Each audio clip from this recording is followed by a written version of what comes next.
Buenas tardes. Muy buenas tardes a todas, a todos. Los organizadores de la Feria Internacional del Libro de Guadalajara han decidido conmemorar el centenario luctuoso de Ricardo Flores Magón. La Universidad de Guadalajara recuerda esta fecha y para tal fin se ha invitado a participar a dos estudiosos del vasto legado político y humanista y uno de los ideólogos precursores de la Revolución Mexicana. El objeto es recordar al público que el pensamiento crítico y de vanguardia conlleva riesgos, por ejemplo, la cárcel, el exilio, y es profundamente incómodo a los gobiernos autoritarios. También hemos invitado a periodistas y estudiosos de la prensa, quienes reflexionarán acerca de la necesidad actual de fortalecer una prensa crítica que exija cuentas y transparencia en el ejercicio público. Los principios de una prensa independiente, reflexiva e incluso de combate que postuló y ejerció Ricardo Flores Magón continúa vigente a más de un siglo de la fundación del periódico Regeneración. El primer expositor será el doctor Javier Torres Párez, quien es licenciado en Estudios Latinoamericanos por la Universidad Nacional Autónoma de México y doctor en Historia y Civilizaciones por la Escuela de Altos Estudios en Ciencias Sociales de París. Es profesor en la Facultad de Filosofía y Letras de la Universidad Autónoma de México, en donde cultiva la historia del siglo XX como principal línea de investigación. Entre sus principales obras encontramos La Revolución sin Fronteras, el Partido Liberal Mexicano y las relaciones entre el movimiento obrero de México y el de Estados Unidos, de 1900 a 1923, y este más reciente, que es La Revolución Imposible, la difusión anarquista de la Revolución Mexicana en el periódico francés Le Temps Nouveau, de 1906 a 1914. La dinámica va a ser así: presentamos al expositor y vamos presentando según el turno. Doctor, muchas gracias por aceptar la invitación y tiene la palabra.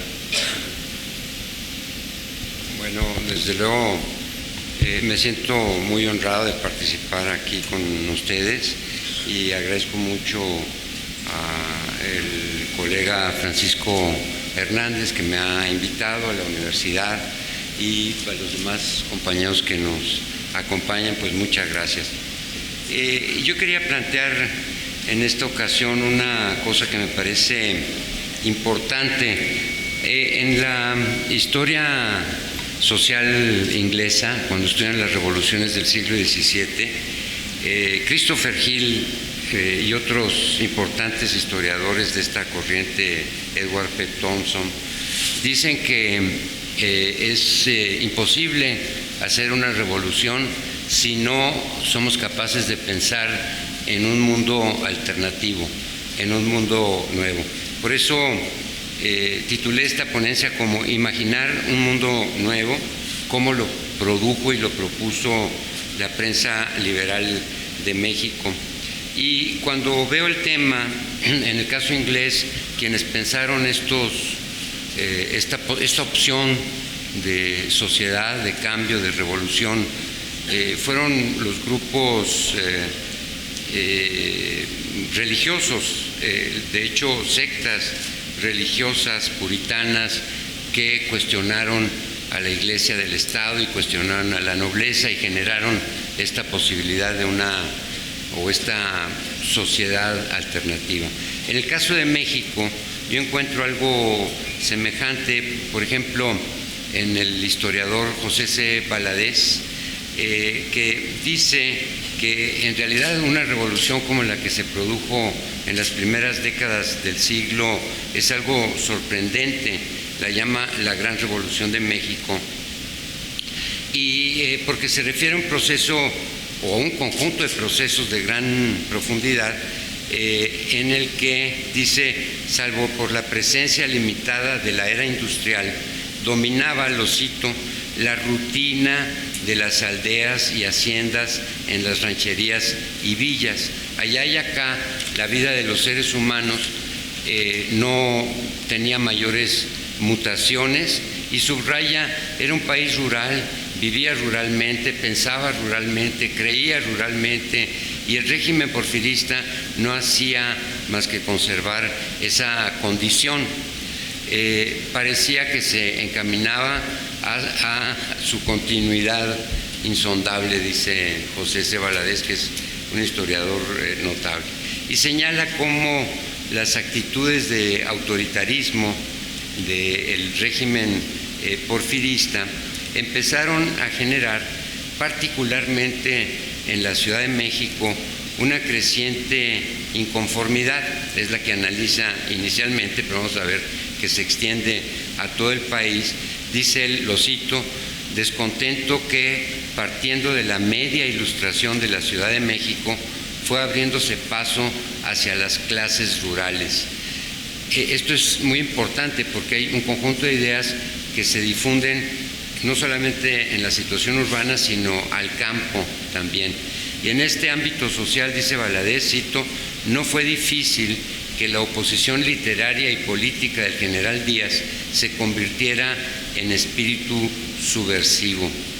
Y entonces dice, había un escenario público, o podríamos decir de la opinión pública, en formación apenas en los primeros años del siglo XX, que se ubica de manera, y aquí ubicamos de manera preponderante al periódico Regeneración, que participa en esta formación de la opinión pública, que dice, se dedica inicialmente, cuando surge, a la crítica del sistema judicial. Consideran que había una gran corrupción en el sistema judicial y empiezan a hacer la crítica de eso, junto con otros periódicos interesantes y que son parte, digamos, de la historia del país de una manera notable, como El Hijo del Aguizote de Daniel Cabrera, Excelsior, que estaba editado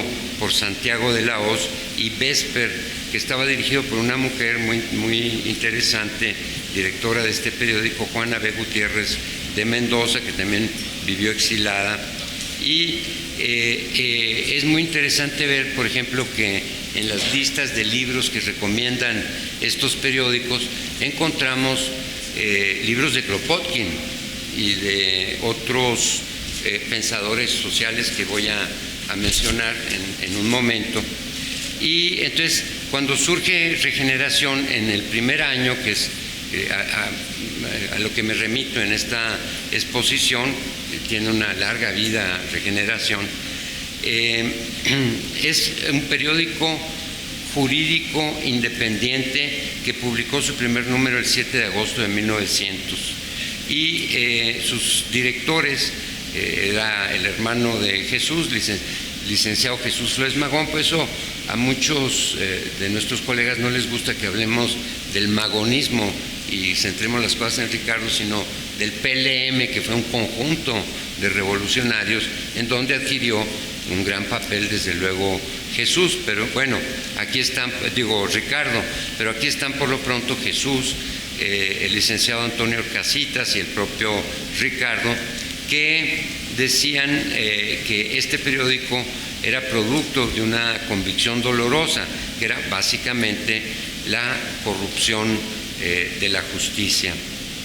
La administración de la justicia se dedicaron a señalar, y entonces podemos contar este hecho, la corrupción en la justicia, como una de las demandas originales que crearon la revolución, que produjeron la revolución.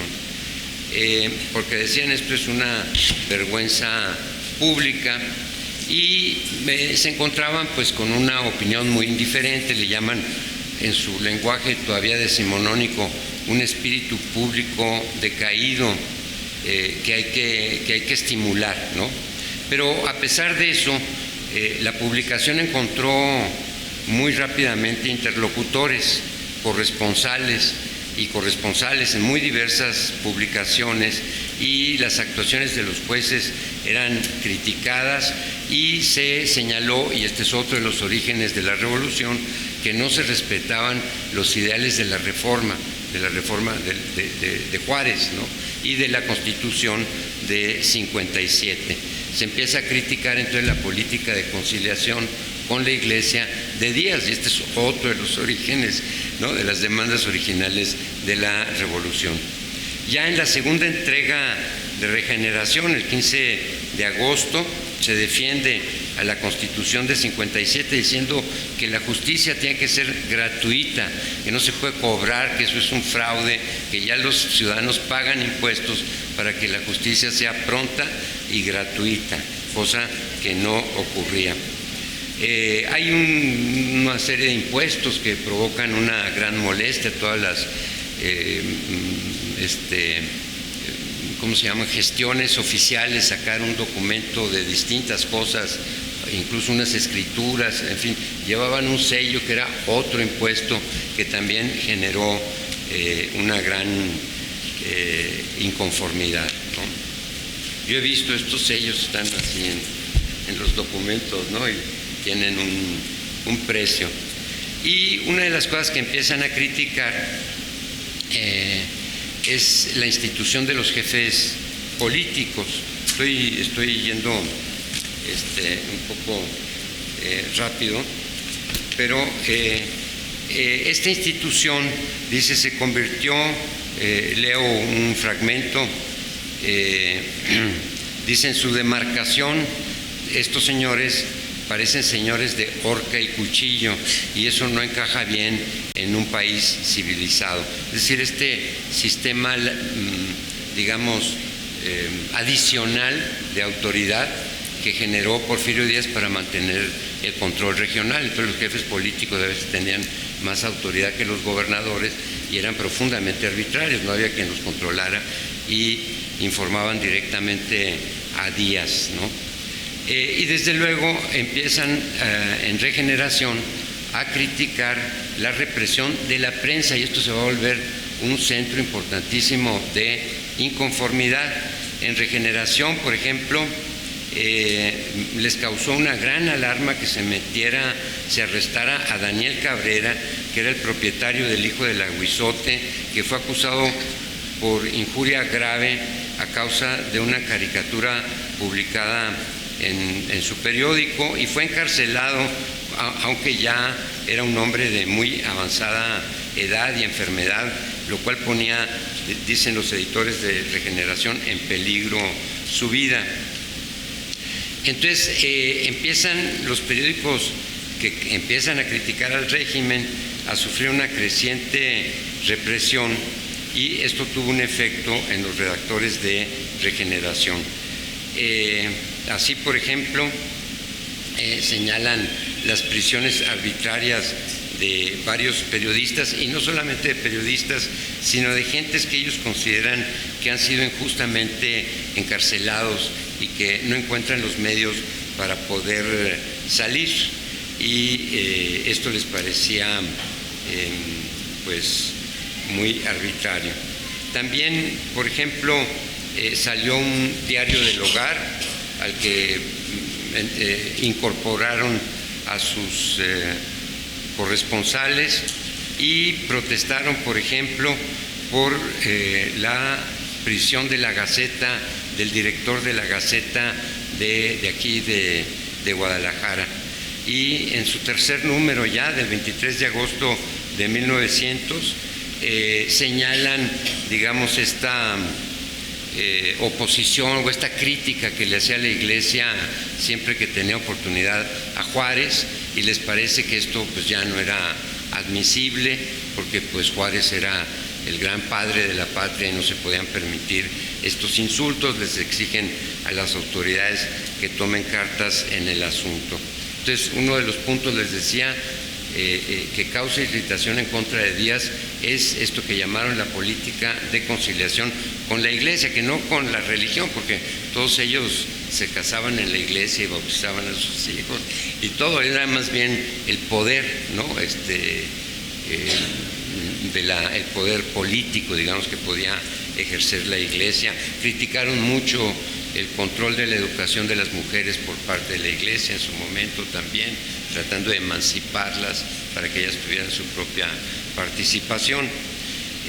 Por ejemplo, critican la clausura de la imprenta del Sol de Hermosillo en Sonora, porque criticaban una serie de cambios en las elecciones municipales, el encarcelamiento del ingeniero Primitivo Peniche, director del Eco de Comercio de Mérida, por los asuntos locales sobre el juego.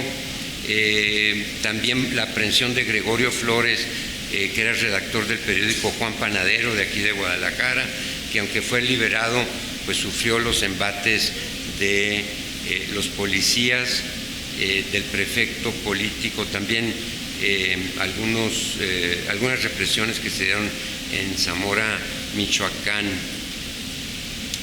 En los ejemplares del periódico que publican hasta 1900 se establecen muchos vínculos. Entonces aquí lo que me parece importante señalar, para no meterme en muchos detalles, por ejemplo, en el Paladín también de Guadalajara, es que se empieza a establecer una red de corresponsales de periódicos en todo el país, que son, digamos, los que empiezan a cambiar esta opinión pública y hacer la crítica de un régimen que, como dice Valadez, parecía inamovible, ¿no?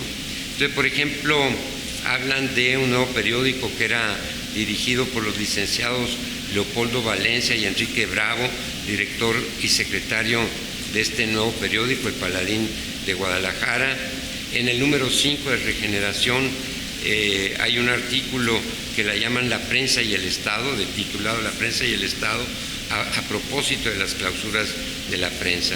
Les leo un parrafito muy rápidamente, porque creo que este va a ser un leitmotiv también de la revolución. Dice: el fenómeno de pensar libremente es el producto de una larga evolución. Las sociedades embrionarias que tienen que combatir contra elementos revolucionarios so pena de perecer no conocen ese fenómeno. A esta época rudimentaria y nebulosa estamos retrocediendo en México. Desde la frontera de Sonora hasta la península de Yucatán, cada gobierno local ha atacado en sus funciones, que es atacado en sus funciones, responde con un atentado a la libertad de prensa. No parece sino que un régimen militar depresivo ahoga todo el pensamiento libre. Entonces empiezan a señalar lo que podría ser la revolución futura, que desde luego tendría que ejercer es decir, que para que, como decían los clásicos de la Ilustración, Voltaire y ellos, para que haya un ciudadano libre, tiene que haber un ciudadano ilustrado. Es decir, para que haya realmente libertad, tiene que haber educación y conocimiento de la ciencia, de la literatura y de la necesidad de libertad. O sea, no, son grandes filósofos también. Entonces, bueno, insiste en el caso del hijo del Aguizote, cuyo director Remigio Mateos, un tribunal le negó libertad, y no solamente libertad, sino que pudiera leer en la cárcel. No podía leer o escribir. Abordan el caso de Abraham Sánchez Arce, del periódico Onofrov, de la capital de la República, que también fue acusado de injurias, se aprendió por un juez. Le echan porras a la Suprema Corte, que ordenó la liberación de algunos de estos periodistas. Y entonces, cuando se habla de la libertad de imprenta, que para ellos era muy importante, digo mucho, ya me estoy pasando. Okay.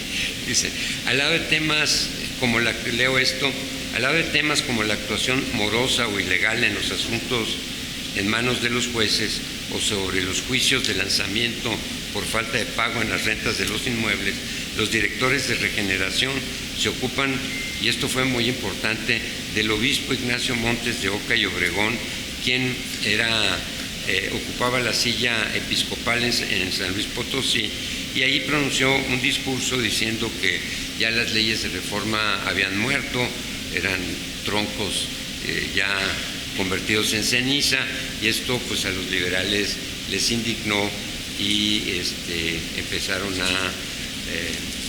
entonces, agrego solamente para no abusar del tiempo que este conjunto de elementos que he mencionado empezaron a generar una gran movilización antiporfirista y una gran cantidad de redes que se reunieron en el Congreso Liberal en San Luis Potosí en 1901, en donde ya Regeneración y otras fuentes dan cuenta de alrededor de 50 clubs liberales antiporfiristas, de otros tantos periódicos antiporfiristas que están haciendo esto: libertad de prensa, impuestos, liberación de los periodistas, educación, y empiezan a generar una visión más amplia de lo que podía ser la nueva sociedad.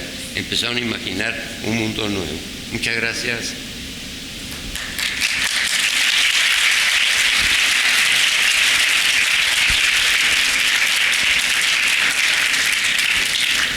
Muchas gracias, doctor Javier Torres. Nuestro segundo invitado es David Flores Magón Guzmán, profesor del Departamento de Historia del Centro Universitario de Ciencias Sociales de la Universidad de Guadalajara, en donde también cursó la licenciatura en Historia. Es maestro en Antropología Social por el Colegio de San Luis y doctor por el Centro de Investigación y Estudios Superiores en Antropología Social. Realizó una estancia postdoctoral en la Universidad de Guanajuato en el Laboratorio de Etnografía Audiovisual Interpretativa. Actualmente es miembro del Sistema Nacional de Investigadores.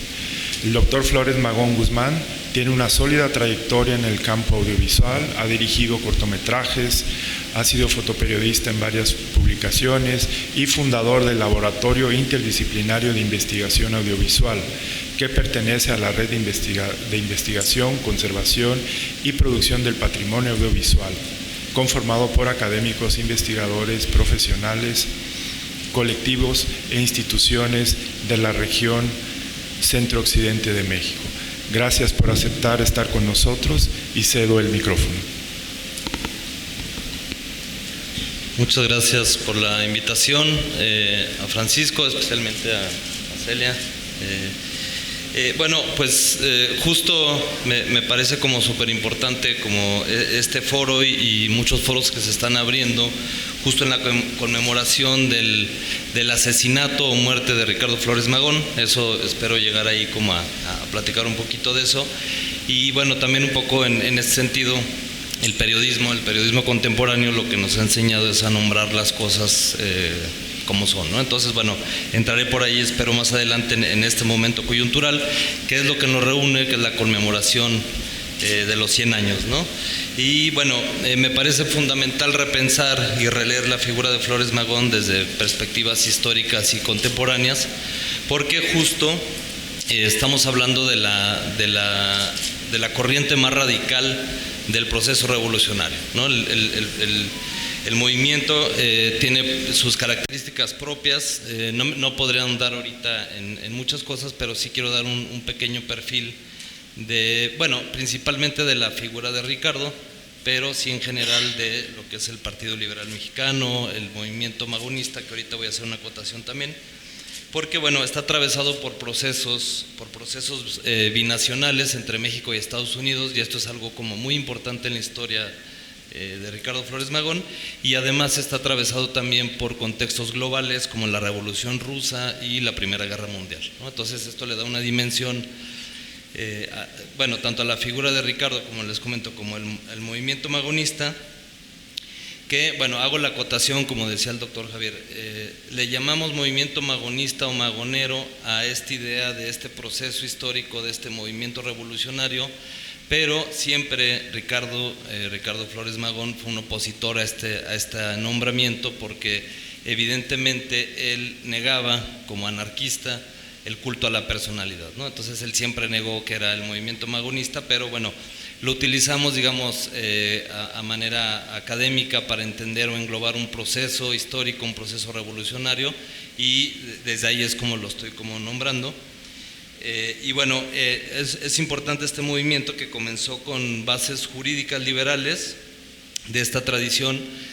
Ricardo Flores Magón venía de esta tradición juarista, ¿no? de reformas a la ley, y poco a poco se fue transformando en un movimiento internacional, en un movimiento internacionalista que derivó en un anarquismo, ¿no? Y yo diría en un anarquismo mexicano. Y bueno, entonces, en este contexto en el que nos encontramos, pues hay revisiones historiográficas como muy interesantes que nos han permitido encontrar nuevas interpretaciones, se le ha dado profundidad al propio personaje, ya que, bueno, también se han encontrado nuevas fuentes históricas y los archivos, se han dado nuevas lecturas a las fuentes de archivo, ¿no? Entonces esto ha permitido dimensionar y profundizar en el personaje de Ricardo Flores Magón, ¿no? Entonces, los abordajes de diferentes perspectivas del movimiento magonista, del periódico Regeneración, el Partido Liberal Mexicano, las personas y colectivos afines ante un auge muy importante en los últimos 10, 15 años, desde diferentes ópticas, de diferentes abordajes de estudio, artísticos y puntos de partida que han alimentado estas narrativas sobre la perspectiva y profundidad de la figura de Ricardo Flores Magón. Bueno, si hiciéramos una caracterización general de Ricardo Flores Magón, bueno, primero que nada se puede considerar que es un revolucionario, ¿no? Es decir, dedicó toda su vida a la revolución, prácticamente. Ahorita les daré algunos datos así históricos que me parecen importantes.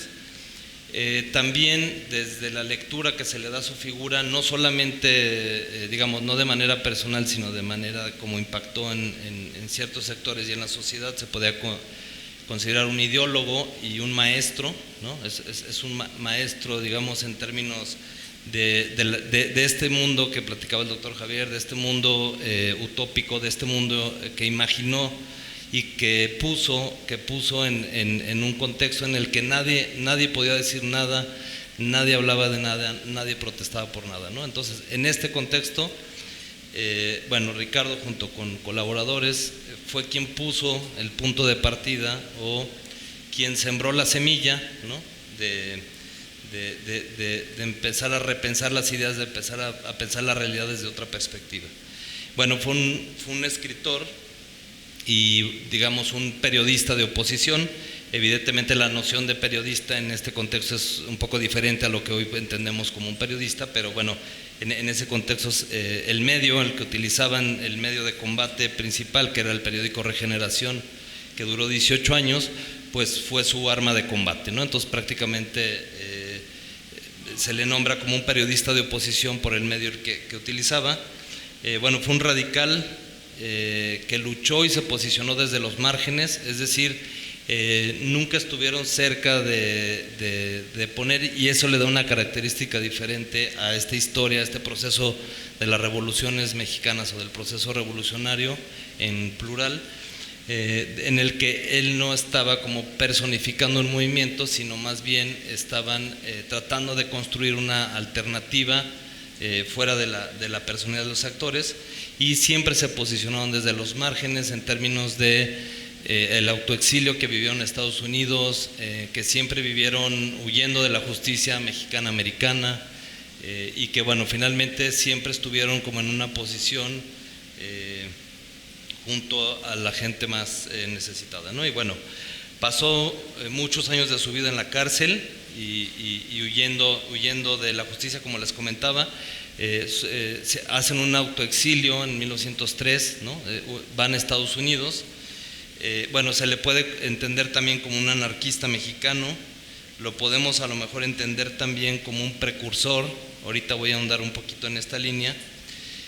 También se le caracteriza como una figura incorruptible, ya que, bueno, hasta el final de su vida, digamos, que no sé si voy a llegar ahí, entonces me voy a adelantar. Hasta el final de su vida, bueno, ya después de que tuvo una condena de 21 años, que fue la última condena que se le dio en los Estados Unidos, pues el gobierno americano le dijo que si él firmaba una carta de renuncia de sus ideas, de lo que había escrito, que lo liberaban, y pues es donde más firmemente Ricardo, ya al final de su vida, pues se niega a firmar esta renuncia a sus ideales, porque justo ahí marca, ¿no? Es una carta que le escribe a Nicolás Tebernal, marca su posición en términos de decir que sus ideales son lo único que ha tenido a lo largo de su vida, entonces que imposible que renunciara a ellos para obtener la libertad y que prefería pudrirse como en la cárcel, ¿no? Y bueno, la complejidad de la figura de Ricardo Flores Magón parte de su construcción como un hombre histórico, también parte de su construcción como un héroe popular para el sector obrero y campesino. Tiene que ver estas dos partes, ¿no? Porque siempre hay esta parte como humana, histórica, que lo sitúan como pues un humano imperfecto, digamos, y esta lectura que se le da como un héroe popular de obreros y campesinos, ¿no? Y también con mucho peso y mucha influencia dentro de la identidad chicana y los trabajadores en los Estados Unidos, porque bueno, principalmente ellos trabajaban como en el sur de Estados Unidos, San Antonio, San Luis, Missouri, Los Ángeles, ¿no? Era donde ellos normalmente se encontraban. Bueno, evidentemente traigo acá una ponencia súper larga, entonces nada más voy a alcanzar a decir algunas cosas, entonces voy a ir como tratando de cerrar ideas. Hay otra parte importante de la figura de Ricardo Flores Magón, ¿no? Es decir, nos encontramos conmemorando los 100 años, el gobierno mexicano nombra el año conmemorativo 2022, año Ricardo Flores Magón, precursor de la Revolución Mexicana. Bueno, aquí quiero un poco problematizar este asunto porque, bueno, es evidente que, bueno, es significativo que un gobierno nombre el año de Ricardo Flores Magón, pero tiene un contrapeso en términos de que lo enmarca en esta idea de que es un precursor de la Revolución Mexicana. Es decir, es un precursor en términos de un proceso histórico revolucionario, pero bueno, la figura ha sido siempre en la historia oficial de México un personaje muy complicado de colocar o situar en su amplitud, porque bueno, él finalmente es un anarquista y que un gobierno nombre la figura de un anarquista es un poco paradójico en sí mismo, ¿no? Entonces lo que ha hecho la historia oficial de alguna manera es enmarcarlo en esta figura de precursor, ¿no? Y ahí es donde para la lectura de Ricardo. Pero la labor política, la labor social de Ricardo, pues trasciende la propia revolución, ¿no? Y llega hasta 1922, que es cuando lo asesinan o muere en la cárcel de Estados Unidos. Entonces, bueno, esto en momentos de la historia se ha generado intensos debates sobre su actuar, han sucedido varios actos oficiales. De hecho, Ricardo Flores Magón se encuentra en la rotonda de las personas ilustres, que es como el Partenón de la nación, que es como el lugar donde los próceres, hombres, mujeres, están ahí. Pero siempre al momento de nombrarlo se le ha acusado de varias cosas, ¿no? Justamente por esta figura ambivalente que tiene Ricardo. Incluso se le ha llegado a llamar filibustero, porque en 1911 el movimiento magonista, los clubes liberales, ¿no? Esta organización que había en este contexto, invadieron la Baja California y tomaron la ciudad de Tijuana y Mexicali. En 1911 la bandera de Tierra y Libertad estuvo puesta en Mexicali y en California, incluso fue el propio Madero el que combatió a las fuerzas del magonismo, ¿no? Y entonces a veces cuando le rascamos un poco y vemos todas estas figuras antagónicas, pues entendemos cómo hay ciertos procesos, ¿no? Es decir, Madero en un principio era un lector, estaba inscrito en el periódico Regeneración, y finalmente hay una ruptura ideológica, ¿no? Donde Madero plantea tomar el poder, y para Ricardo evidentemente eso era quítate tú para ponerme yo, y mandar todo al terreno como electoral, ¿no? Un poco lo que ahora podemos como vivir en este sentido. Y bueno, entonces esto que les decía, el carácter del personaje, pues siempre es una figura ambivalente, polémica, es un radical. Entonces es muy difícil que la imagen de Ricardo Flores Magón pues se pueda conmemorar desde el Estado en su amplitud, ¿no? Y bueno, siempre sus características como luchador social, radical, anarquista, fueron transformadas un poco por esta lectura desde el oficial. Bueno, haré rapidísimo, ahorita me dirán 5 minutos. Bueno, en 5 minutos haré no lo va a lograr, pero intentaré hacer como un perfil histórico.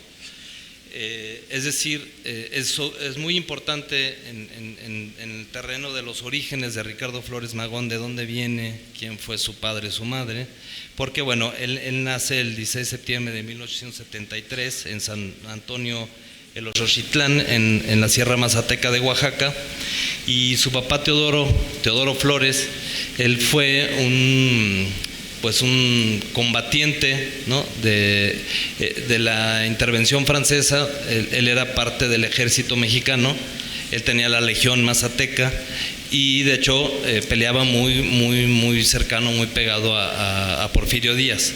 Y un poco de ahí se emana toda una historia de dónde vienen ellos y de cómo el pensamiento comunalista y de cómo todo este pensamiento de origen influye mucho en lo que posteriormente sería como el pensamiento de Ricardo Flores Magón.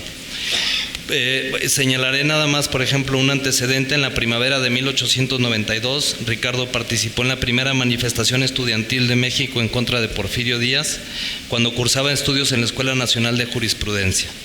Los estudiantes se organizaron para protestar públicamente contra la tercera reelección de Porfirio Díaz.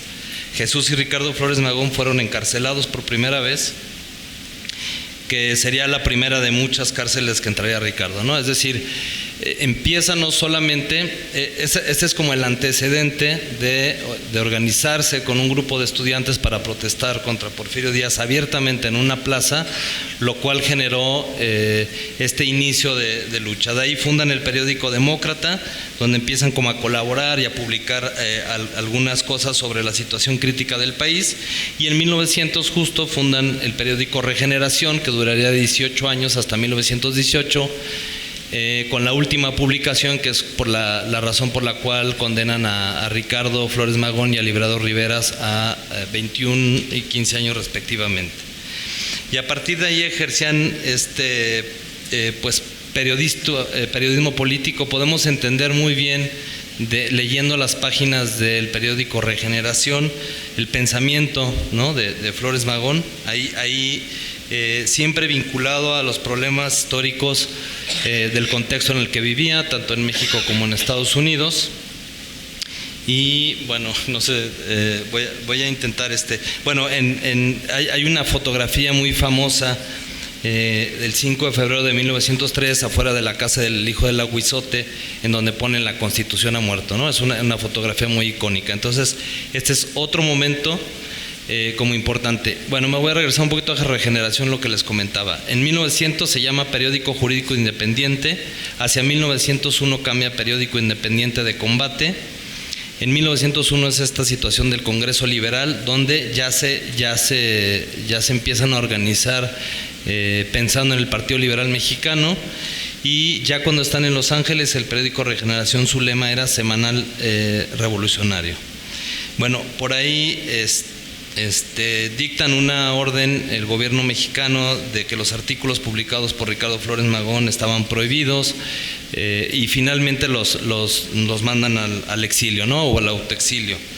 Y ahí tienen una conexión internacionalista muy interesante, en donde se va complejizando el pensamiento de Ricardo y de Enrique desde una perspectiva internacionalista, y también como exiliados, como migrantes, como en esta línea que les comento de ser migrantes, de ser exiliados políticos, y también de entender otras realidades como la cultura obrera en Estados Unidos, ¿no?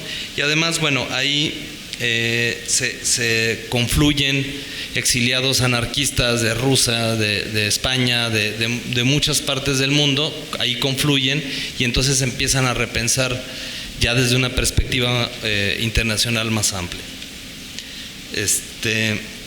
Bueno, y algo que me parece importante, con esto voy a concluir, por ahí me faltaría bastante, pero el Manifiesto a la Nación del Partido Liberal Mexicano en 1906 es un programa todavía pensando en las reformas. De hecho, es un programa que integra parte de lo que es la reforma constitucional de 1917, donde se habla de la libertad de expresión, del reparto de tierras, de la cultura laboral, de la educación, de, por ejemplo, quitar las cárceles para hacer más bien centros penitenciarios para reformar como a los delincuentes. Y este programa es bien interesante porque lleva un proceso colectivo de conformación, es decir, desde las páginas de regeneración mandan una convocatoria para que la gente de todo el mundo, principalmente Estados Unidos, México y hasta Canadá, mandaran sus propuestas, y a partir de todas estas propuestas que fueron llegando por correo, que por ahí se encuentran en el archivo, ya no hablé del archivo familiar, pero bueno, por ahí se encuentran en el archivo, van construyendo todo este programa, que es un programa de alguna manera que pugna precisamente por las libertades, ¿no? Y bueno, pues aquí me quedaré por el momento. Muchas gracias.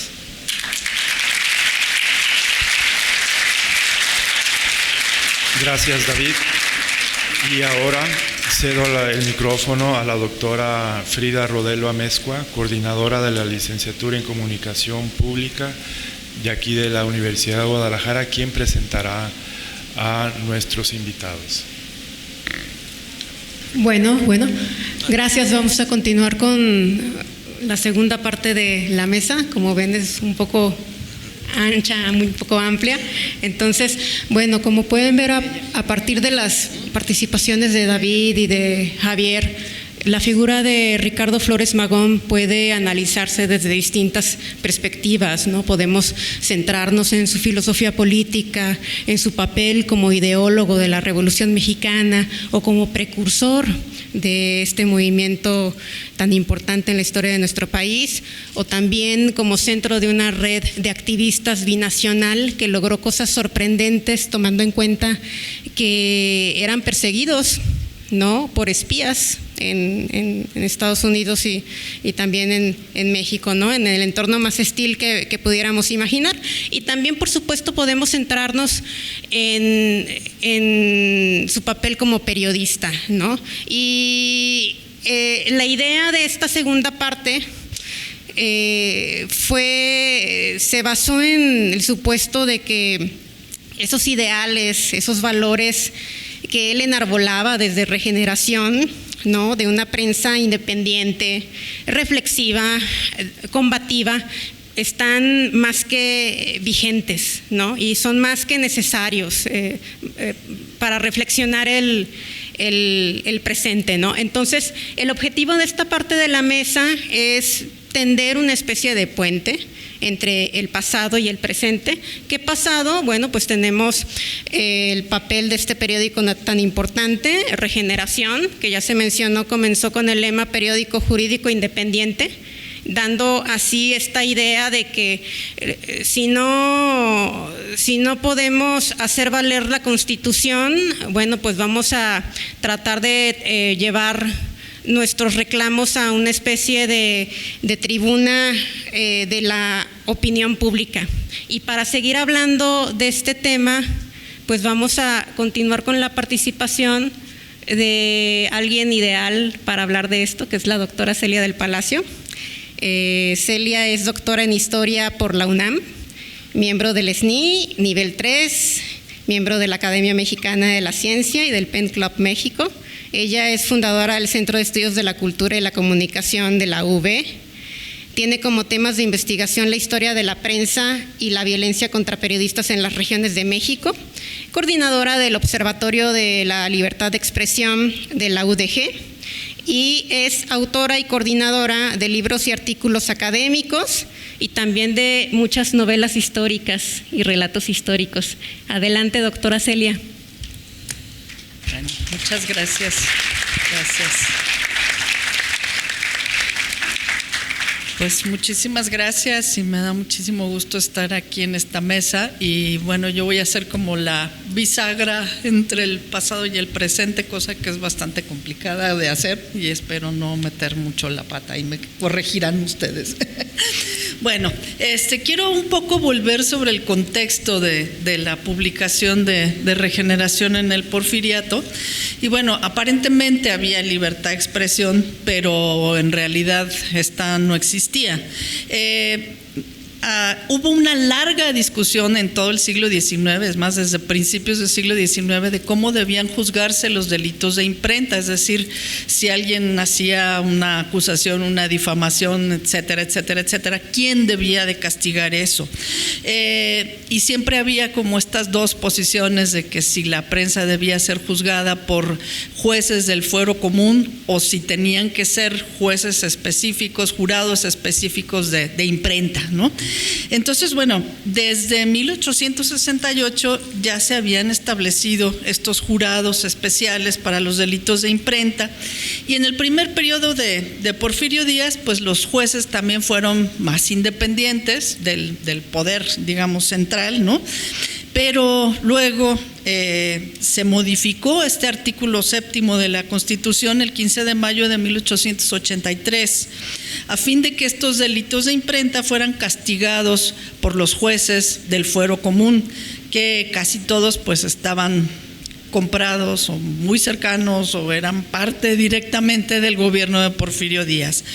Los reglamentos, además, toda la ley secundaria, digamos, de esta modificación no se hizo. Entonces los jueces pues tenían a su cargo, a su arbitrio, cómo castigar esos delitos. Entonces, bueno, se cometieron muchas arbitrariedades por parte de estos jueces que incluyeron multas, castigos corporales, o sea, metían a los periodistas en la prisión, ¿no? Sentencias de confiscación de imprentas, de los útiles de trabajo, porque bueno, esos eran como los instrumentos del delito, ¿no? Entonces había que quitárselos. Y bueno, por eso, digamos, Flores Magón insistía en Regeneración sobre la importancia de la libertad de imprenta y de reformar la justicia. No nada más por eso, pero en parte, bueno, una de las razones era esa. Y luego volveré sobre esto. Y bueno, en esa época las publicaciones fueron sometidas voluntariamente a través de subsidios estratosféricos que, bueno, conocemos muy bien hasta el día de hoy, ¿no? Un enorme presupuesto del gobierno de Porfirio Díaz se dedicó a comprar a los periódicos, tanto en la Ciudad de México como en otros lugares, o por la fuerza, ¿no? A través de la censura, el desmantelamiento de las imprentas, muchos periodistas encarcelados, como ya lo ha dicho el doctor Torres Parés, ¿no? En diversos lugares del país, ¿no?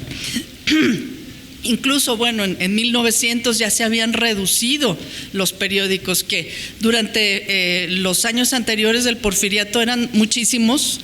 Fue así como el florecimiento de la cantidad de periódicos que había.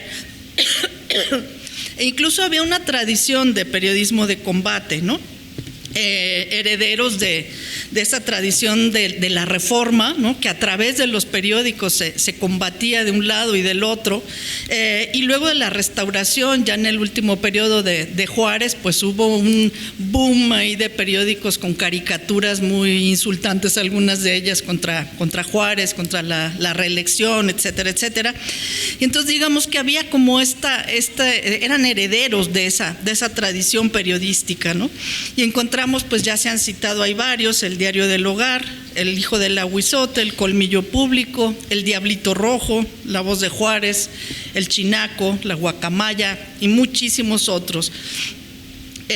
Y bueno, fueron pues intolerantes con el régimen porfirista y empezaron a criticarlos, ¿no? Y bueno, ya se ha dicho que los Flores Magón habían ya intervenido en otras publicaciones como el Demócrata, ¿no? Entonces creían profundamente en el poder de la prensa como un contrapeso del poder y como un instrumento de la educación y alfabetización política de la gente.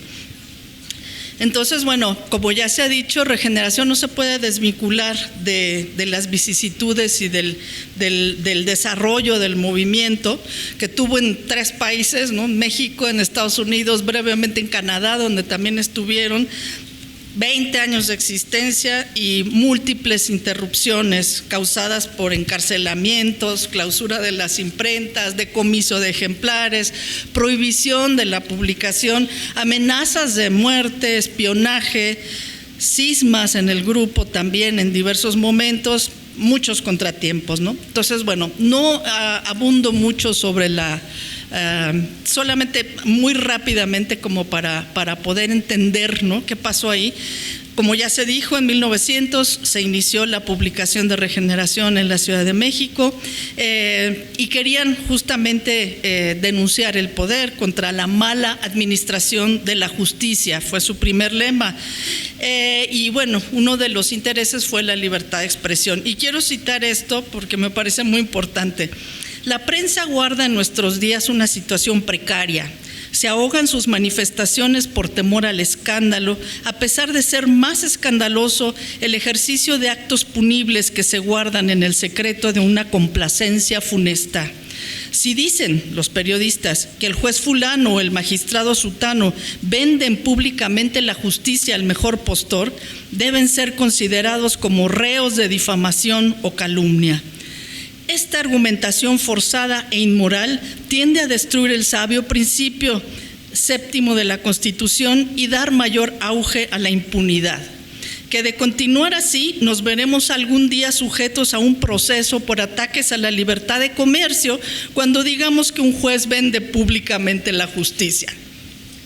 Estas palabras, escritas en septiembre de 1900, podrían ser aplicadas hoy, y de eso podrían dar testimonios aquí nuestros compañeros que están ahora con nosotros, ¿no?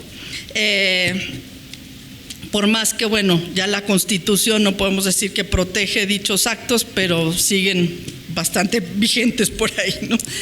Y bueno, la publicación fue amenazada, fueron arrestados los Flores Magón en 1901, luego a través del hijo del Aguizote, y que eso también es importante decir, que no solamente fue Regeneración, sino que hubo estos otros periódicos que empezaron como a apoyar el movimiento y que desde esos otros periódicos también se empezó a difundir, digamos, este pensamiento. En el hijo del Aguizote, que tenía caricaturas, los artículos estaban firmados con seudónimos, ahí se constituyó ya un movimiento un poco más grande con otras personas. Igual fueron acusados por el régimen de Díaz, con multas, allanamiento de la imprenta, y pues en 1903 el último número fue secuestrado, las oficinas clausuradas y los Flores Magón se fueron a Estados Unidos. Entonces, bueno, muy rápido voy ahí, pero para que se entienda, digamos, cómo estuvo esta vida tan accidentada del periódico, ¿no? Inicia la segunda época en 1904 en San Antonio, Texas, ya se ha dicho, con otro lema, etcétera, y pensando que desde allí iban a poder mandar la revista por correo a México, ¿no? Porque, bueno, en México ya estaba como prohibida esta publicación, entonces, bueno, pues el correo iba a poder, ¿no? Iba a poder ser. En ese momento Madero también se acercó con ellos, les prestó incluso dinero para la imprenta, pero sufrieron persecución por grupos de espionaje que mandó Porfirio Díaz, recibieron amenazas de muerte, orden de suspensión y fueron a San Luis, Missouri en 1905. Después, pues también hubo una separación un poco del grupo y Madero también se distanció de ellos por sus ideas pues más radicales, ¿no? Y pues ellos también se distanciaron de Madero porque ya se ha dicho aquí, no nada más era importante como cambiar a la persona o simplemente transformar el sistema, ¿no? De elecciones, etcétera, la no reelección, sino que también había que meterse como a repartir la tierra. Y bueno, Madero, no olvidemos quién era Madero, que tenía, pues bueno, tierras y muchas tierras, y pues no le encantó esta parte del movimiento, ¿no? En 1905 igual fueron arrestados, después acusados de difamación, la imprenta rematada, suspendida la franquicia postal, o sea, ya no pudieron mandar el periódico a México, y gracias a una campaña orquestada por periódicos de Estados Unidos, ojo, ¿no? Y también de México. Los prisioneros pudieron recuperar su libertad, retomar la edición del periódico en una imprenta norteamericana en 1906. Y bueno, había grandísimas dificultades para hacer llegar el periódico a México porque les empezaron a prohibir mandarlo como artículo de tercera, como artículo de segunda, como lo tenían que mandar como adentro de un sobre, eso era bastante más caro. Y bueno, hubo que pensar en otros trucos, ¿no?, para hacerlo llegar a México, incluso mandarlo de manera indirecta a otras personas que a su vez lo mandaran, en latas de conservas, ¿no?, adentro de las latas iba el periódico como empaque de otras mercancías. ¡Qué maravilla!, ¿no? Esto me encanta. Y así llegó pues a muchos centros obreros del país. Después se fueron a Canadá, a Toronto y a Quebec, y Manuel Sarabia se quedó a editar el periódico en San Luis, Missouri en 1906, y desde Canadá ellos seguían incidiendo, ellos seguían participando.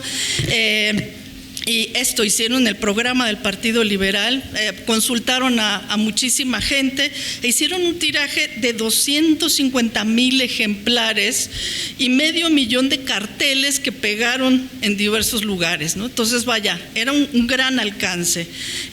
Después, ya desde El Paso, se reunieron para acordar ya lo que iban a hacer a través del movimiento. En 1907 publicaron Librado Rivera y Antonio Villarreal, que estaban unidos a ellos, Revolución en Los Ángeles. Flores Magón estaba escondido y Prajedes Guerrero desde Douglas también empezó estaba allá, pero publicaba en ese periódico. También ellos fueron después acusados de resistencia y fueron a la prisión, donde estuvieron 3 años. Ya no me meto en tantos detalles, pero bueno, también quiero recalcar la actuación de las mujeres, porque casi nunca se habla de la importancia de algunas de las mujeres que apoyaron al movimiento, ¿no? Y se dice, bueno, ya se ha investigado. Ahora Margarita Vázquez Montaño ha profundizado mucho en esta condición de las mujeres ahí, y dice que los planes de rebelión de 1908 salieron de la cárcel de Los Ángeles, donde estaba Flores Magón preso, gracias a la actuación de 3 mujeres: Ethel Duffy Turner, Elizabeth Trowbridge y María Brose, que luego parece que fue pareja de Flores Magón. Una entretenía a los guardias, la otra abría la bolsa, el otro mientras metía el plan ahí y pues levantaba su bolsa y se fue, ¿no? Y bueno, pues otras personas tuvieron que quedar al cargo del periódico, que se fue publicando clandestinamente, y pues por ejemplo Manuel Sarabia, y luego fue aprendido también. Entonces, como para que se den una idea de la dificultad, digamos, de llevar a cabo este periódico. Y bueno, estas mujeres hicieron mucho más también, actividades de propaganda. Ethel Duffy Turner no solamente fue la editora de la página en inglés, porque el periódico tenía una página en inglés, sino también durante la revuelta de 1911 en Baja California, esto que ya nos dijo David. También junto con Elizabeth Trowbridge, que ella estaba muy ligada a las élites en Boston y agotó su fortuna financiando al partido, y luego se casó con Manuel Sarabia, ¿no? Y crearon la revista The Border junto con John Murray, que es un sindicalista de allá, sin abandonar el activismo, sin abandonar el espionaje. También ellas financiaron parte del periódico Regeneración y las actividades de la Junta. Fueron espiadas igualmente, y hubo amagos de destruir la imprenta donde se imprimía este otro periódico de Border. Otras publicaciones como Punto Rojo de Praxedes Guerrero, que se publicó en El Paso en 1909, fueron muy útiles para mantener vivo el movimiento.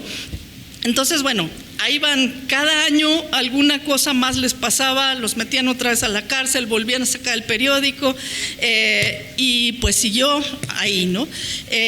Después Madero llegó al poder y ya no le encantó la idea de Regeneración, ¿no? Hubo también un distanciamiento en el grupo. Jesús y Juan Sarabia y Antonio Villarreal se afiliaron a Madero, y publicaron otro periódico, Regeneración, desde la Ciudad de México, desligando al otro, ¿no? Publicado en Los Ángeles. Entonces, bueno, en respuesta, el grupo anarquista de Los Ángeles llamó a la publicación Degeneración, porque pues eso no era regeneración, ¿no? Madero intentó apropiarse pues del movimiento con actos como este, publicando incluso falsos manifiestos, intentando hacer las paces, queriendo acercarse con ellos, y cuando ellos las rechazaron, pues también los empezó a atacar directamente, ¿no? Y prohibió la publicación. Y bueno, ya en 1912 volvieron a ser apresados por supuestamente violar las leyes de neutralidad. Zapata también se distanció de Madero, adoptó el lema Tierra y Libertad, que originalmente era de los magonistas, de este movimiento magonista. Invitó a ellos a publicar el periódico desde Morelos, pero bueno, estaba en la cárcel, y además después pues pensaron que era mejor como seguir con la revolución más allá de México, ¿no? Sino esta revolución internacional, ¿no? Y bueno, estuvieron constantemente en la cárcel por publicar artículos anticarrancistas. Después, en el 16, denunciaron la connivencia entre Carranza y Wilson. De nuevo no se podía mandar el periódico. Bueno, en fin, durante la Primera Guerra Mundial también Estados Unidos puso una mayor vigilancia a este tipo de periódicos, y por supuesto pues Regeneración y el movimiento magonista pues fue perseguido de nuevo, y terminó pues de la manera en que ya nos contó David, en la cárcel, sus días. No sabemos muy bien cómo, si lo asesinaron o simplemente pues murió de enfermedad, ¿no? Que eso ya no nos contó muy bien esa parte, está muy interesante. Pero bueno, hay que decir, después en 1937, otro anarquista, Efrén Castrejón, revivió la publicación. Desde ahí apoyó la guerra, pero solamente duró un año, y después en 1941 la Federación Anarquista del Centro volvieron a querer publicar esto. Y bueno, pues ahora tenemos que el Movimiento de Regeneración Nacional revivió la publicación en el 2018 como Regeneración MX, y pues sigue apareciendo como órgano pues gubernamental, en fin. Pero bueno, la publicación representa el periodismo con un compromiso político muy claro, y ahí se sentó la base del movimiento, su ideario político dirigido a los trabajadores, a los sindicatos, y bueno, a pesar de la falta de fondos, pues llegó a muchísimos lados del país. Ya voy a terminar. Y sus tirajes fueron muy impresionantes para la época. Y bueno, pues ya pasando al presente, ¿no? Como ya se ha visto, pues este movimiento era favorecedor del anarquismo. El Estado, pues no es algo que les parezca conveniente, ¿no? Y sus grandes diferencias con el movimiento revolucionario, en particular con Madero, consistían en que pues la revolución no podía nada más limitarse a cambiar el sistema electoral. Entonces, el reparto de tierras, la anulación de la propiedad privada, un gobierno del pueblo, ¿no? Ningún gobernante podía ser protagónico. Entonces, bueno, me parece que no hay manera de que un movimiento como este pueda, y Regeneración Nacional ahora pueda recuperar la herencia simplemente aduciendo su carácter liberal en contra del conservadurismo o el uso reiterado del pueblo. La presente administración ha intentado pues absorber todos estos órganos autónomos, eliminar contrapesos, etcétera, etcétera. O sea, casi lo contrario, ¿no? Es paradójico. Entonces, bueno, este gobierno presidencialista, la figura de un líder carismático, pues creo que serían inaceptables para el magonismo, ¿no? Y el hecho de que se haya convertido la revista en un órgano oficial desde el poder es un contrasentido, una traición, me parece, a los objetivos. Y me parece que si, no sé, si Flores Magón viviera, probablemente llamaría a esta publicación como llamó a la maderista.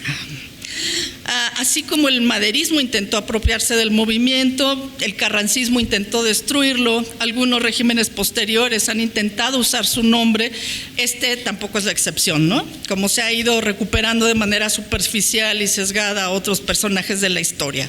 Pero bueno, Regeneración hablaba de la mala administración de la justicia. La rebeldía es la vida, la sumisión es la muerte. Los derechos se satisfacen, no se conceden graciosamente, ¿no? Y bueno, sobre cierto festejo, cierta procesión de la paz a finales de 1900 para alabar a Díaz, ellos publicaron: todos acordes a un mismo sentimiento, el de adular, el de hacer méritos, servicios políticos para atraerse la atención del poder, no por sus virtudes cívicas o su talento, sino por su idiosincrasia, todo lo que significa sonreír, aplaudir y gesticular dando las gracias. Entonces, como ahora lo hemos hecho con franqueza y dignidad, rehusamos toda invitación, porque aceptándola tendríamos que esconder de vergüenza el rostro por toda la vida, al haber cambiado por un pedazo de papel nuestras convicciones democráticas. Bueno, otra cita. Ya es tiempo de que todos se cercioren de que la paz en México no puede ser el resultado de triunfos militares ni de encumbramiento de caudillos más o menos populares, más o menos enérgicos, más o menos inteligentes. La paz en México tiene que ser el resultado de la desaparición de la miseria. Entonces creo que nos haría mucha falta volver a leer Regeneración. El legado. Las condiciones del periodismo actual no son, por supuesto, las que prevalecían en el Porfiriato. Sin embargo, muchas de las estrategias usadas por el poder en ese entonces siguen usándose por parte de los poderes fácticos o instituidos para obstaculizar la información que les es poco favorable. No son extraños para nosotros actos como compra masiva de ejemplares por parte de gobiernos estatales para evitar su circulación, publicidad asignada a ciertos medios de manera poco transparente por parte de gobiernos estatales y federal, censura de ciertos artículos, retiro o condicionamiento de publicidad oficial o coberturas a modo, denuncias e intimidación judicial a periodistas molestos, seguidos de largos y desgastantes procesos, acoso verbal cada vez más frecuente en todos los niveles de gobierno, amenazas, hostigamiento, ataques físicos a personas y medios. Si bien ya no hay cárcel para los periodistas, y bueno, sí hay, recordemos a Pedro Canché, entre otros, hay desaparición forzada y asesinato. No olvidemos que tuvieron que vivir los periodistas del semanario Z en Tijuana, que sufrieron ataques al edificio, a sus reporteros, y se vieron forzados a publicar el periódico del otro lado de la frontera. El exilio ha sido estrategia de sobrevivencia de muchos periodistas, sea al interior del país o fuera de él, y desde sitios lejanos a sus lugares de origen han tenido que seguir informando en la clandestinidad, perseguidos por gobiernos o grupos criminales sin que el Estado logre protegerlos, garantizar la actividad periodística en un país democrático. La impunidad en estos crímenes sigue siendo un recordatorio constante de que la mala administración de la justicia no es un reclamo que se haya quedado en 1900 y que sea obsoleto hoy. Es importante que el legado magonista pervivió casi 20 años a pesar de todos los obstáculos, y fue posible también gracias a la ayuda de asociaciones y personas extranjeras que compartieron y comprometieron su vida y su dinero y todo por esta causa. Y bueno, también sería bueno ver que aquellos que critican los financiamientos extranjeros a algunos periódicos independientes, pues que recordaran también esto cuando la prensa pues no es posible financiarse aquí, y que pues ha servido mucho este tipo de apoyos para hacer indagaciones o investigaciones profundas de periodismo de investigación. Bueno, pues los reclamos de justicia son muchos, y es importante que el periódico actual dé espacio a ese pueblo que no es una entelequia, tiene nombres y apellidos: los pobres, las mujeres, los pueblos originarios más allá de folclorismos, la comunidad LGBT, las víctimas indirectas de desaparición forzada. Y bueno, atender la agenda de derechos humanos, derechos esenciales que siguen siendo pues muy importantes, ¿no? Entonces, más allá de comprar al pueblo con graciosas dádivas de unos cuantos pesos, debemos recordar que ese pueblo tiene derechos que no se conceden, se satisfacen, como dijera Regeneración. En una sociedad democrática esto es esencial. Muchas gracias y seguramente nuestros invitados podrán.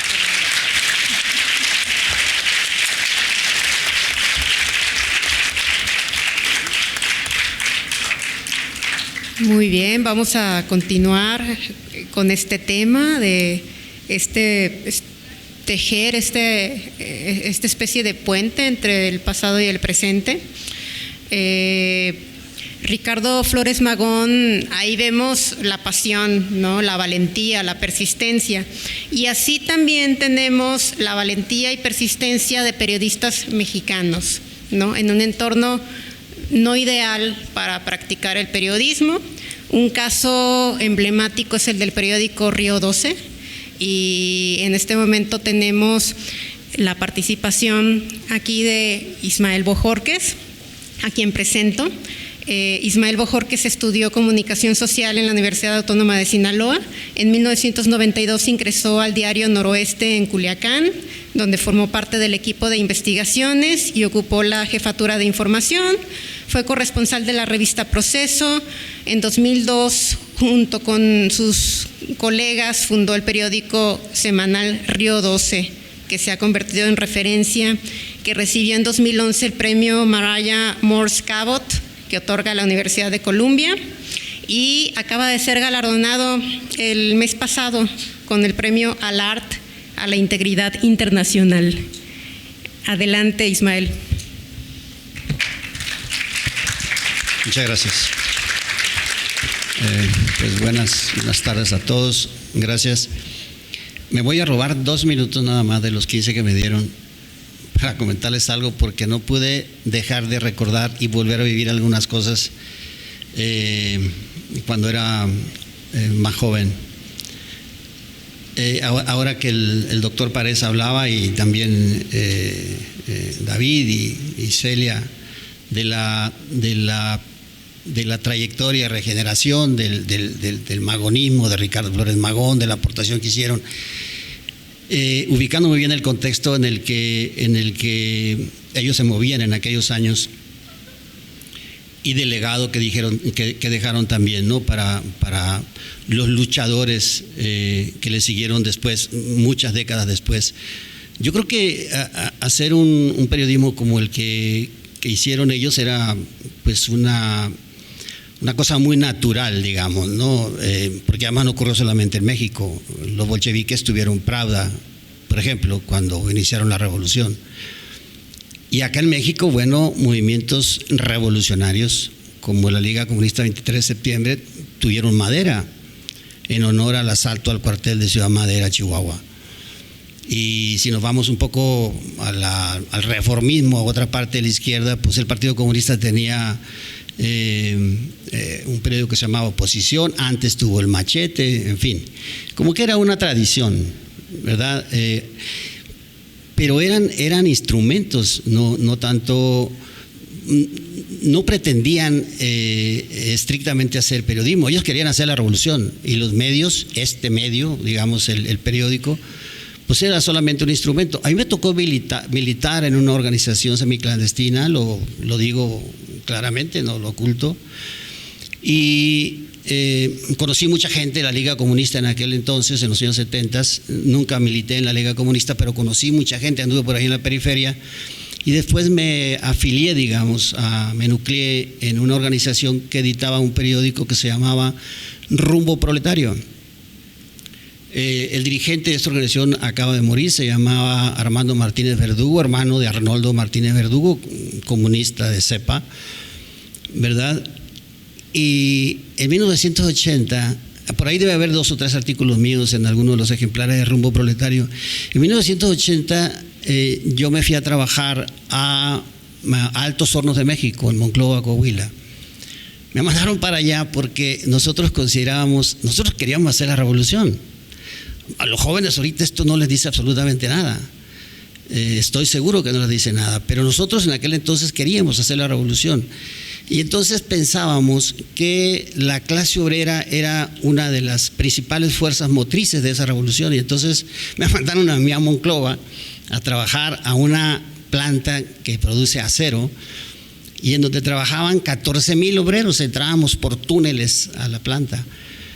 Y después de 5 años, bueno, pues nos corrieron a muchos, nos expulsaron de la empresa y pues nos desperdigamos por todo el país. Se acabaron los referentes comunistas, a muchos se nos terminaron esos referentes con la caída del muro de Berlín y la desintegración de la Unión Soviética, y entonces pues no hallamos qué hacer. ¿Y qué hacer? Entonces teníamos esa semilla nosotros, y llego aquí porque ahí nace la idea del periodismo y luego les cuento lo de Río 12. Y entonces nosotros encontramos en el periodismo una trinchera de lucha. Pero cuando uno llega a hacer periodismo, para regresarnos en la máquina del tiempo ahora a lo que hacemos ahora, te encuentras con que el periodismo tiene sus propias reglas, es decir, y no podemos transgredirlas si queremos hacer un buen periodismo. Si nosotros, lo dijeron ahorita los que me antecedieron, Ricardo Flores Magón, y así era el eslogan de Regeneración, era un periodismo de combate. Y tú puedes hacer un periodismo de combate ahora, pero no pretendas hacer la revolución. O sea, no queremos hacer la revolución. Es decir, como periodistas nosotros tenemos que estar situados frente al poder. Eso es lo que yo pienso. Me acaban de hacer una entrevista por ahí en Culiacán y me decían, tú estás en contra del poder, en contra del gobierno. No estoy en contra del gobierno, estoy enfrente del gobierno. No estoy ni con el gobierno, ni en contra del gobierno, estoy enfrente del gobierno. Y como periodista, nosotros tenemos la obligación de escudriñar lo que está haciendo el gobierno, lo que están haciendo las instituciones, cómo manejan los recursos, cómo manejan la transparencia, cómo se conducen, qué actitud frente a las libertades, los derechos que tienen los ciudadanos, en fin, y publicar, ¿verdad? Me decían que había que hablar sobre por qué es necesario hacer un periodismo crítico ahora. Yo creo que el periodismo, por definición, tiene que ser crítico, si no, no es periodismo. Si no, no es periodismo. El problema está ahora y aquí, y desde hace muchos años, es que no tenemos las mejores condiciones para hacer un periodismo crítico. Quienes tenemos la convicción y el compromiso a cumplir de hacer un periodismo crítico, pues tenemos que jugarnos muchas cosas. Yo me pregunto ahora, ¿a qué costo podemos hacer un periodismo crítico? Miren,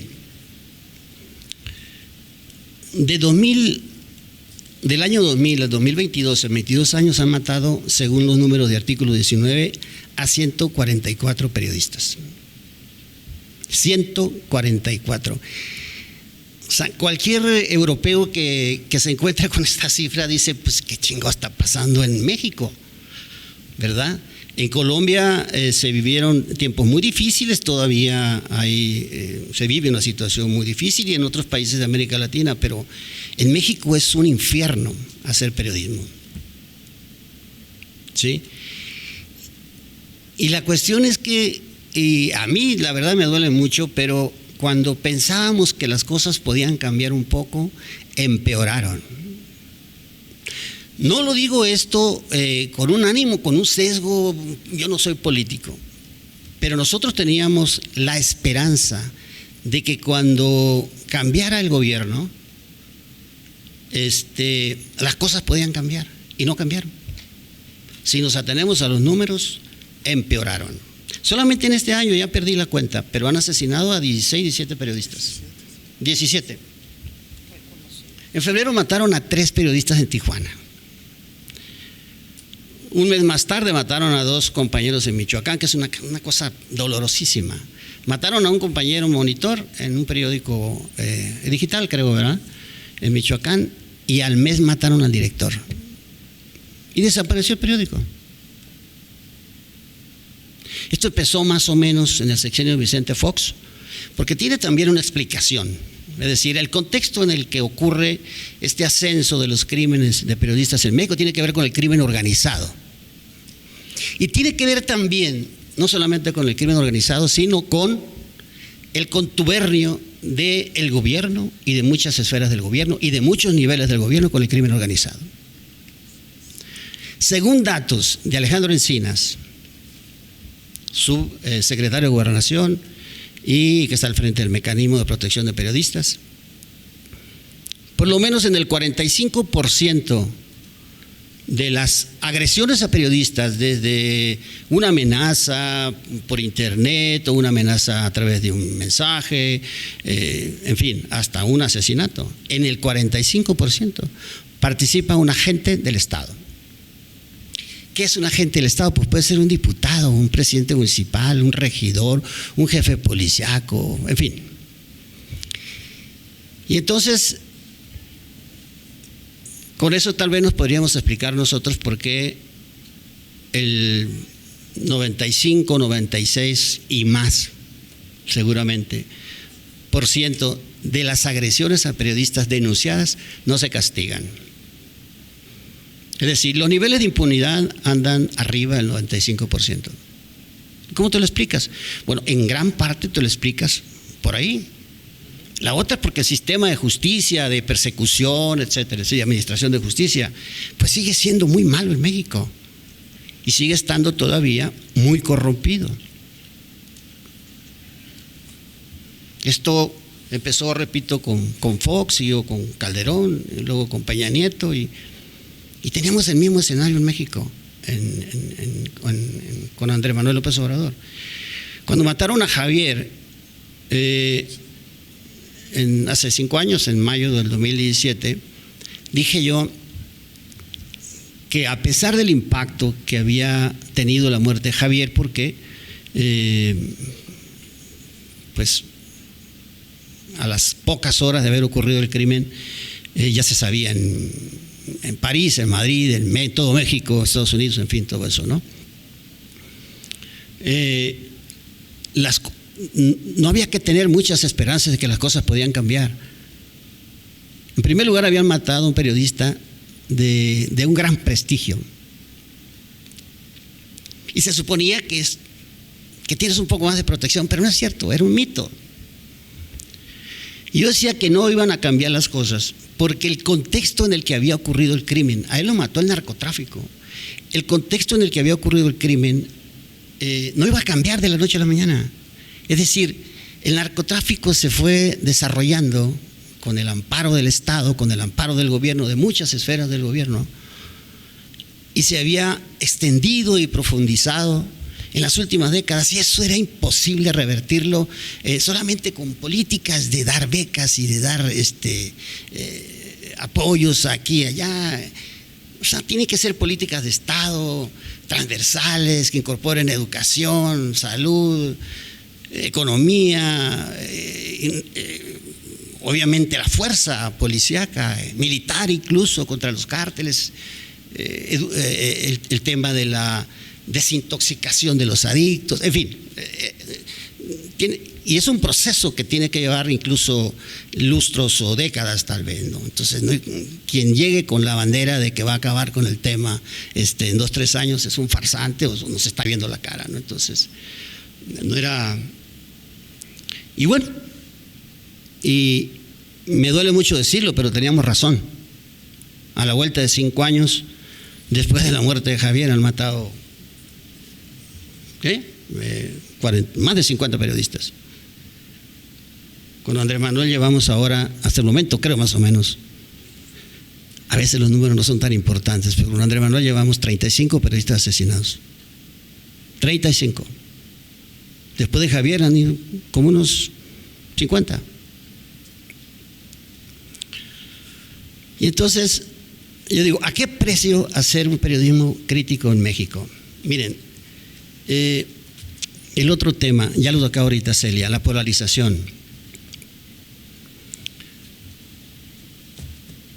El presidente de la República se cree con el derecho de estar atacando todos los días a la prensa, todos los días a la prensa que no le es afín. ¿Sí?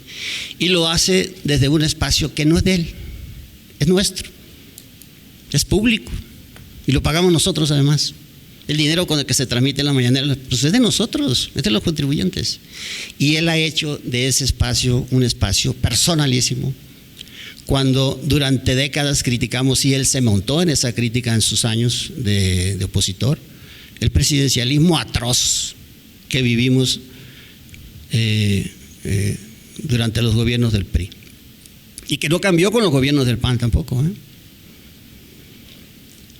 Me parece deleznable. Yo no soy, Denise Dresser no es virgen de mi devoción, puedo coincidir muchas cosas con ella y en otras no, pero me parece deleznable lo que ocurrió en la marcha del 2 de octubre cuando una turba de simpatizantes de la Cuarta Transformación la sacó del Zócalo, porque ella no podía estar ahí, como si el Zócalo fuera de ellos. ¿Por qué? Bueno, porque es una periodista crítica, es una analista crítica del sistema y en muchas cosas tiene razón. Entonces, ¿por qué una periodista que va a marchar para recordar a los mártires del 2 de octubre es sacada a empujones por un grupo de simpatizantes? Bueno, eso tiene mucho que ver con lo que el presidente hace todos los días en las mañaneras. Díganme si les parece justo lo que hace con Carmen Aristegui, por ejemplo. La ha denostado, ha mentido sobre ella. Una de las periodistas más sólidas que tiene este país se llama Carmen Aristegui.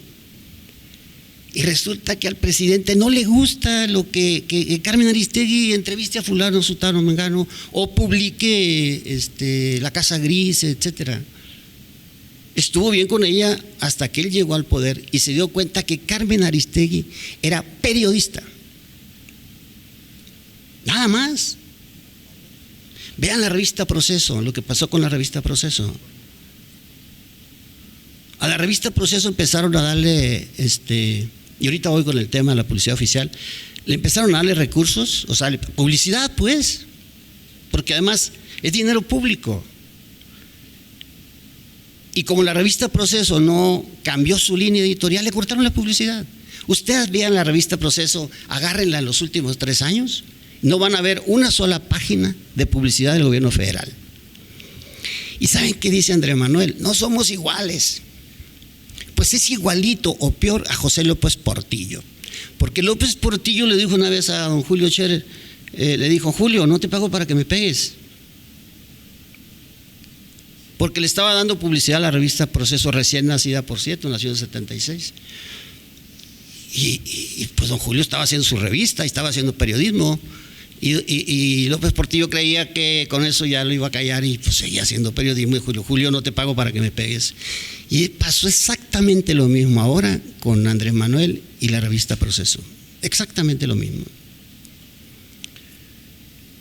Y resulta que a iniciativa de Artículo 19, jóvenes, Artículo 19 es un organismo ciudadano que vive de fundaciones internacionales y que trabaja en México y América Latina y en otros países, y que se dedica a defender la libertad de expresión, todo lo que tiene que ver con libertad de expresión. Ellos presentaron una iniciativa en 2017, creo, para regular, ante el Congreso de la Unión, para regular, buscando que se regulara la publicidad oficial. ¿Por qué? Porque siempre, durante décadas, el gobierno mexicano ha visto la publicidad oficial como un método, como un mecanismo de control de los medios. Es decir, yo le doy publicidad a los medios afines y no le doy publicidad a los medios que me critican. Y entonces, luego me dicen lo del tiempo, ¿no? Porque ya, bueno, ya acabé. Entonces, bueno, termino, 2 minutos y termino. Y entonces, resulta que hicieron una ley, el Congreso una ley, pero se le llamó Ley Chayote porque no cambió absolutamente nada. Y entonces, Artículo 19 se amparó, el tema llegó a la Corte sentenció que se hiciera una nueva ley desde el 2021, perdón. Bueno, es hora que todavía el Congreso no hace una nueva ley, desacatando a la Suprema Corte de Justicia. Y Pues muchas gracias, discúlpeme si me extendí.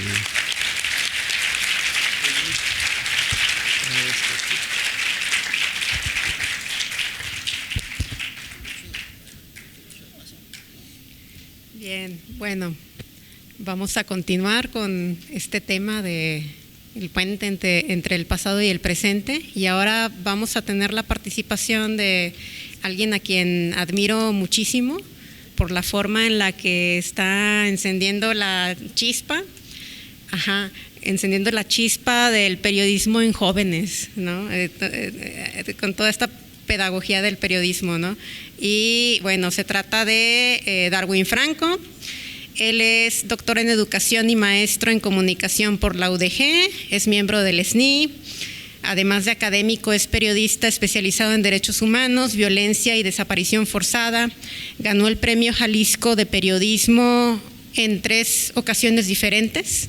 Co-coordina Zona Docs, que es un medio nativo digital de periodismo de investigación y documental, y es autor de los libros Periodismo y Derechos Humanos y Tecnologías de Esperanza, apropiaciones tecnológicas para la búsqueda de las personas desaparecidas en México. Adelante, Darwin.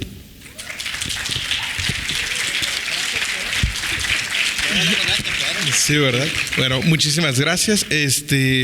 Bueno, yo también voy a ser como muy breve y específico, sobre todo porque al momento de escuchar a mis compañeros, y agradezco la invitación tanto a Celia, Frida como Francisco de tenerme acá, pensaba mucho en quienes están de aquel lado, ¿no? En los montón de rostros, ¿no? De personas jóvenes, ¿no? Y si a ellas, ¿no? Les hacía o no algún eco sentido, ¿no? Hablar de Ricardo Flores Magón o incluso hablar del periodismo. Y hace rato Ismael Jorge decía algo muy importante, ¿no? En torno a la lucha de Ricardo Flores Magón y sus hermanos y todas estas personas que vieron en el periodismo una trinchera de combate, ¿no? Una forma de hacer la revolución, y pensaba, digamos, de manera muy directa, cuál es la revolución, ¿no? Sobre las cuales nuestras y nuestros jóvenes quieren, digamos, utilizar y ampliar el periodismo, pensando, digamos, que desde lo que yo hago siempre me ha parecido muy importante, ¿no? Impulsar al periodismo, ¿no? Desde las juventudes, y pensando en cómo podemos contribuir ahí para generar, digamos, resistencias, ¿no? Como lo que impulsamos desde Zona Docs, que hacemos así, nombramos como periodismo y resistencia. Y para esto es como muy importante, digamos, cómo pensar en el legado, ¿no? Y en el peso de la historia, ¿no? Y en estos posicionamientos ideológicos políticos donde teníamos a los hermanos Flores Magón, específicamente a Ricardo, ¿no? Tomando el periodismo como una posibilidad, digamos, de hacer este activismo, ¿no? Y después muchos colegas estamos rasgando las vestiduras de si somos activistas o periodistas, si podemos hacer, digamos, activismo en el periodismo, ¿no? Y qué podemos hacer con eso. Creo que algo importante que ustedes les pueden exigir a las y los periodistas que leen, ¿no? A diario en sitios de internet o en la prensa, o quienes escuchan la radio, o algunos que a lo mejor están tomando plataformas nuevas como Instagram y TikTok, es eso, ¿no? Tener una claridad sobre cuál es su postura ideológica, ¿no? Eso es como muy importante, ¿no? Si pensamos en el legado de los Flores Magón, está claro cuál era su postura ideológica, y quienes leía, digamos, en el sentido, digamos, de leer sus periódicos, ¿no? Para entender un posicionamiento político, o leerlos, digamos, como para informarse y tener una postura crítica sobre la realidad. Entonces creo que también es algo muy importante que pueden ustedes exigirle a los periodistas, ¿no? Que sean claros. Y pensando en algunos otros ejemplos, digamos, de cómo se puede hacer, creo yo que mucho lo han logrado, digamos, también el periodismo con una perspectiva, digamos, de igualdad de género, o la prensa feminista, ¿no? Que también ha tomado el periodismo como una trinchera de combate para poderlo hacer. Pero todo esto, digamos, es y podría ser y debería ser necesario, primero generando y exigiendo las condiciones mínimas y básicas para hacer el periodismo, ¿no? Voy a mencionar, ¿no? A José Luis Gamboa, a Margarito Esquivel, a Lourdes Maldonado, a Roberto Toledo, a Eber López Vázquez, a Jorge Cameros Azueta, a Juan Carlos Muñiz, a Armando López Linares, a Luis Enrique Ramírez Ramos, a Yesenia Molinedo Falconi, a Sheila Joana García Olivera, a Antonio de la Cruz, a Ernesto Méndez, a Alan González, a Juan Arjón López, a Freddy Román y a Pedro Pablo Cumul. Ellos son los nombres de los 17 periodistas que han sido asesinados tan solo en este año, ¿no? El último de ellos, Pedro Pablo, ¿no? El pasado 21 de noviembre en el estado de Veracruz. Y yo menciono estos nombres, ¿no? Tomando en consideración también lo que dijo Ismael Jorge, ¿no? De que Artículo 19 reconoce 156 periodistas y comunicadores asesinados, otras organizaciones reconocen más. Es más, ni siquiera podemos saber cuántos periodistas asesinados hay en este país, porque también después las y los periodistas nos ponemos a calificar si era periodista o no, ¿no? Antes de entender, digamos, lo que hacía y las circunstancias sobre las cuales fueron asesinados y o desaparecidos, como tenemos también 23 colegas. Menciono estos nombres no solo como un acto de memoria y exigencia de justicia, sino porque considero importante señalar que para mantener los ideales de Flores Magón y el valor de la prensa libre e independiente, lo primero que tendríamos que garantizar a quienes ejercen el periodismo, a quienes ejercemos el periodismo, es la vida, ¿no? Sobre todo porque nos queremos vivos, porque solo vivos sabremos de mantener una lucha por la verdad, pensando en la verdad como el principal valor al cual los periodistas pues apostamos, nos valemos, ¿no? También porque solo juntos sabremos de mantener una misión social de develar todo lo que el poder en general, no solo el del Estado, quiere mantener oculto, ¿no? Y también pensando en invitación a este panel, cuando uno piensa en esta prensa revolucionaria, lo que notábamos era justamente una prensa que se hacía de manera colaborativa, horizontal, en grupos, ¿no? Y no segmentada, individual, creyendo que un solo periodista va a reeducar cualquier régimen, ¿no? Hacer periodismo lo mencionaron ya en el pasado y en el presente, porque no dejaba de pensar cuando escuchaba a cada uno de mis compañeros, pensar en si las condiciones cambiaron, y pareciera que no han cambiado, ¿no? Sobre todo porque, como mencionó muy bien Ismael, no solo desde las trincheras de las mañaneras cotidianas se hace, digamos, mella sobre la prensa fifí o la que no está a favor de López Obrador, sino porque esto se repite todos los días y en todos lados, ¿no? En el caso de Jalisco, ¿no? Vivimos, digamos, y tenemos nuestros pequeños tiranos, y se tienen los pequeños tiranos en los municipios y en todos lados, porque sobre todo, y lo voy a decir de manera muy clara, pues el machismo es tóxico, ¿no? Y tiene una sed de poder que moviliza al aparato del Estado para hacer cualquier tipo de cosa, como callar la prensa, como manifestarse para impedir una feria del libro, ¿no? O como parar el aparato de movilidad del Estado para detener una marcha universitaria, o para minimizar constantemente a todos los medios de comunicación y o periodistas individual que simplemente hacemos lo que nos toca hacer, que es estar frente al poder y cuestionar al poder. Pero pareciera que aquí no les gusta, ¿no? Como a Madero no le gustó ya cuando subió al poder que Regeneración pues le cuestionara cosas, ¿no? Así pareciera, digamos, que todos los políticos tienen como esa postura, ¿no? No les gusta que les posicionen. Alfaro hace unos cuantos meses le cuestionaba a una joven reportera quién la había mandado a preguntar, cuando ella misma tiene la propia capacidad para preguntar por sí misma, pero en este afán, digamos, de creer que detrás de nosotros siempre hay un aparato, ¿no? O está, digamos, una ideología de la derecha o etcétera, ¿no? Para concluir, como señalar esto, ¿no? En este momento donde pareciera que si no están conmigo, ¿no? Hablo, digamos, desde un posicionamiento político, estamos contra ellos, pues es importante retraer, digamos, el periodismo que se hizo en ese tiempo, pero sobre todo recordarles, ¿no? Y por eso me interesa cerrar con esto para las y los jóvenes que están aquí, que el periodismo y el buen periodismo persiste, ¿no? Y está este periodismo a diario entre quienes salen a reportear, ¿no?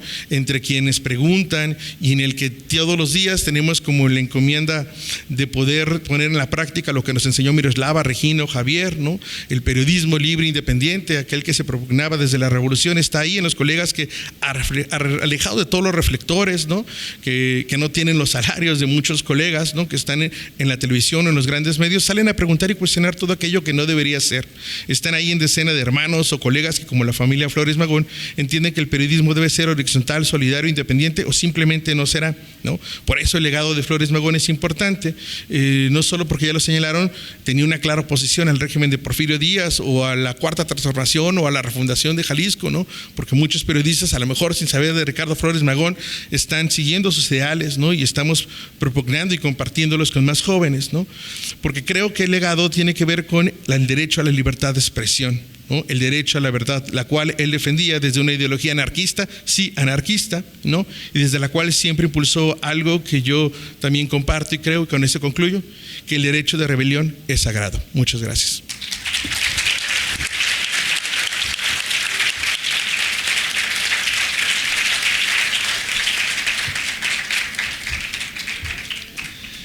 Quiero agradecer a todos los participantes de esta mesa. Gracias por estar con nosotros, y al público, por supuesto, gracias por asistir. y el tiempo es tirano y ya nos mandaron 2 anuncios y tenemos que cerrar el evento, no sin antes volver a agradecer a todas, a todos su participación. Muchas gracias.